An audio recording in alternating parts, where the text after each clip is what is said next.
Bonjour tout le monde, j'avais très envie de vous faire voir ce que je fais de mes chutes de papier aquarelle. Bah oui, parfois on a ce genre de chutes et personnellement, et j'ignore pourquoi, mais j'arrive pas à les mettre à la poubelle. Je trouve ça vraiment dommage de pas donner une chance supplémentaire à ces restes de création, si je puis me permettre de les appeler ainsi. Et puis vous le savez que jeter, j'aime pas ça. Alors je vais vous montrer qu'on peut réaliser de superbes embellissements à utiliser pour son PL, enfin pour son Project Life, pour son planeur et dans plein d'autres créations d'ailleurs. Allez, j'installe mon tapis en téflon parce que je vais légèrement patouiller, mais je préfère protéger mon plan de travail, on n'est jamais trop prudent. Je débute en vous montrant qu'on n'a pas besoin d'attendre d'avoir des chutes colorées. Vous voyez, je garde beaucoup trop de morceaux de papier de ce genre. Après, il faut dire que vu le prix du papier aquarelle, je préfère l'utiliser jusqu'au bout. Je vaporise un peu d'eau sur mon tapis et je sors une encre aquarellable, la Distress Shaded Lilac, qui est un mauve assez clair.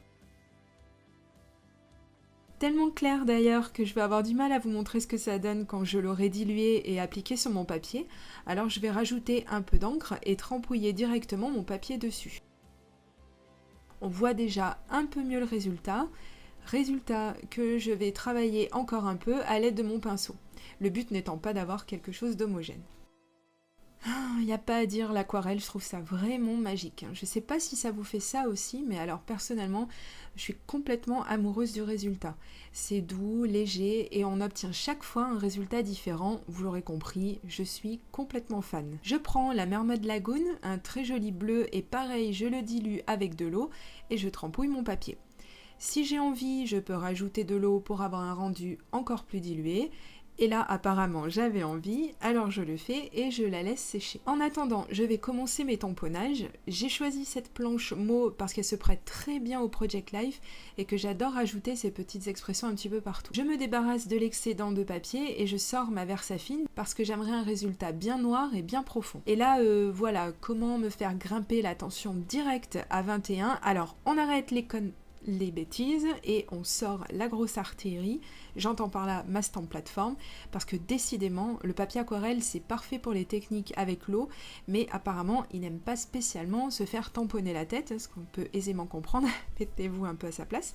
Donc on va le forcer légèrement en utilisant cet outil qui va nous permettre de tamponner plusieurs fois au même endroit sans flou de bouger, parce que ça aussi ça a un petit peu tendance à me faire monter la tension.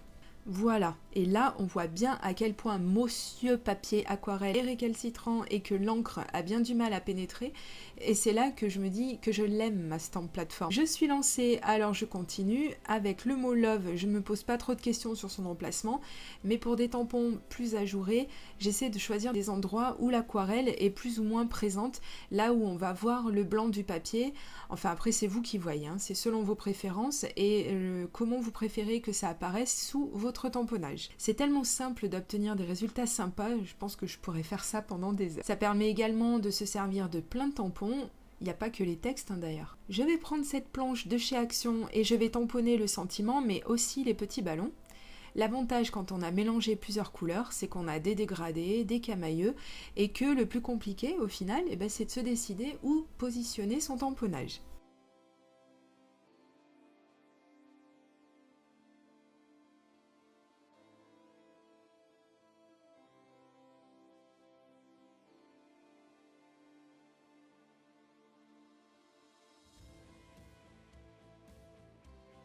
Je continue avec les aquarelles que j'ai faites avec les Distress qui sont maintenant bien sèches. Idem, je prends des tampons mauves, je vais tamponner en couleur mauve avec la Memento Lulu Lavender pour avoir un effet ton sur ton.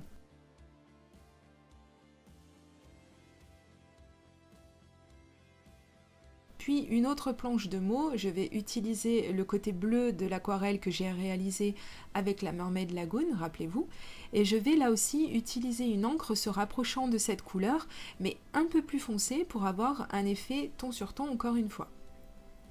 J'ai choisi de ne pas tamponner de nouveau pour avoir un effet peu prononcé, pour changer un petit peu. J'ai également tamponné en noir pour la forme, parce que j'aime trop le rendu. Pour continuer, je vais utiliser ce petit tampon étoile monté sur mousse. J'enlève la protection que je pense bien à conserver, elle permettra au dos du tampon de ne pas attraper toutes les petites saletés qui feront qu'au bout d'un moment il adhérera beaucoup moins. Et je pense aussi à retourner le couvercle de ma stamp plateforme. C'est un détail qui a son importance. Encore une fois, l'encre n'a pas bien pénétré le papier et je pourrais bien laisser les choses telles quelles, mais je souhaitais un rendu plus noir, alors je vais tamponner de nouveau. Dans cet exemple, je vous montre comment j'aime créer des étiquettes pour mettre la date sur mon Project Life. C'est tout simple, mais je trouve l'effet vraiment super.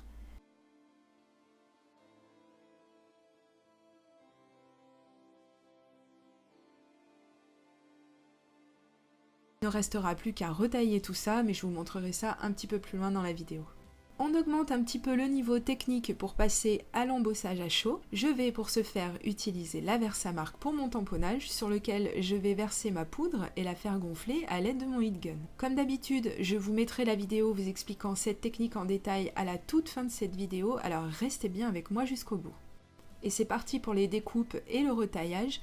On se munit d'une paire de ciseaux qui coupent bien, si possible assez fin, ça sera vraiment plus simple. Et surtout, on se munit de sa patience parce que ça prend du temps de faire tout ça. Pensez bien à faire bouger votre papier et non votre paire de ciseaux, ce sera bien plus facile, surtout pour les arrondis. J'aime beaucoup cette partie, on peut choisir de découper très près du tamponnage, on peut laisser une lisière pour avoir un effet sticker, ou même encore découper à l'aide de dies, de perforatrices, bref, on est créatif comme jamais.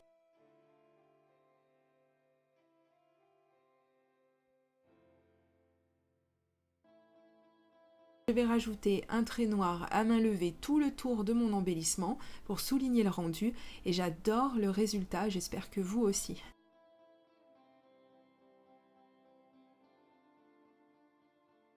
Nous allons maintenant passer en revue les différents embellissements créés. Personnellement, je les trouve vraiment dignes de ceux qu'on peut acheter en sachet. Je ne sais pas ce que vous en pensez, mais... En prime, on peut les accorder avec nos créations, reprendre une couleur qui figure sur la page de Scrap ou de Project Life qu'on a faite, histoire de ne pas faire de faute de goût, ou tout simplement parce que parmi tous les embellissements qu'on possède, bien évidemment, on a toutes les couleurs sauf celle dont on a besoin. Non mais ne m'en parlez pas, je connais bien le phénomène. Donc maintenant, on n'a plus d'excuses et on recycle nos chutes de papier aquarelle. On va se quitter ici, mais avant de partir, si cette vidéo vous a plu, n'hésitez pas à me le faire savoir en mettant un pouce en l'air. Si vous aussi, vous aimez les astuces de récup, n'hésitez pas à me le dire. Je reviens très bientôt dans une prochaine vidéo. Gros bisous, bye bye.